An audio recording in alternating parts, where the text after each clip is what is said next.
ਬੱਚਿਆਂ ਵਾਸਤੇ ਸਪਰੈਡ ਲਿਆਣੀ।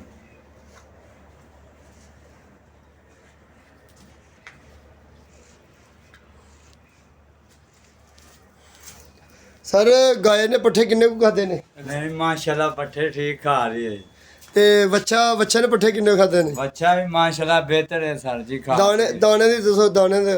ਦਾਣੇ ਵੀ ਅੱਲਾਹ ਪਾਕ ਦਾ ਸ਼ੁਕਰ ਹੈ ਜੀ। ਵੀ ਬੈਗ ਮੈਂ ਵੀ ਦੇਖ ਰਿਹਾ ਵਾ ਦਾਣਿਆਂ ਨੂੰ ਬੜਾ ਫਰਕ ਪੈ ਗਿਆ, ਅੱਲਾ ਦਾ ਸ਼ੁਕਰ ਹੈ।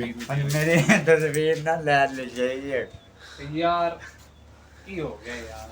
ਯਾਰ ਚੌਧਰੀ ਨਵੀਸ ਸਾਹਿਬ ਤੇਰੀ ਤਸਵੀਰ ਵੇਖ ਲੈਣ ਤੇ ਕੀ ਹੋ ਜਾਏਗਾ? ਖੁੱਲ ਕੇ ਦੱਸ ਨਾ। ਮਾਸ਼ਾਅੱਲਾ ਨਹੀਂ ਮਾਸ਼ਾਅੱਲਾ ਫਰਕ ਹੈ ਬਹੁਤ ਹੀ ਬੜਾ ਬਿਹਤਰ ਹੈ, ਅੱਲਾਹ ਪਾਕ ਦਾ ਸ਼ੁਕਰ ਹੈ। ਤੇ ਪੱਠੇ ਵਗੈਰਾ ਜੁਗਾਲੀ ਵਗੈਰਾ ਗੋਬਰ ਅੱਜ ਸਹੀ ਹੋ ਗਏ ਨੇ? ਹਾਂਜੀ, ਸ਼ੁਕਰ ਕੱਲ ਹੈ। ਲੇਡ ਨੇ ਕਰਦਾ ਰਿਹਾ ਬੱਚਾ, ਹੁਣ ਦਰੁਸਤ ਮੇਦਾ। ਹਾਂਜੀ ਹਾਂਜੀ ਹਾਂਜੀ ਠੀਕ। ਕਿੰਨੀ ਦਫਾ ਨਵਾਇਆ ਸਵੇਰ ਦਾ?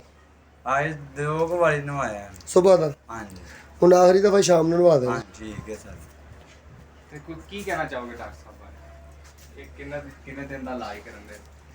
ਪਾਇਨਾ ਜਿਹੜਾ ਟੀਕੇ ਦੇਣਾ ਤੇਰਾ ਲਾਣੇ ਜਿਹੜੇ ਛੋਟੇ ਮੈਡੀਸਨ ਅੱਗੇ ਰੱਖੋ ਤੇਰੇ ਜਿਹੜੀ ਲਾਣੀ। ਮੈਂ ਭੱਜ ਕੇ ਲੈ ਆਵਾਂ ਦਵਾਈਆਂ। ਲੈ ਲੈ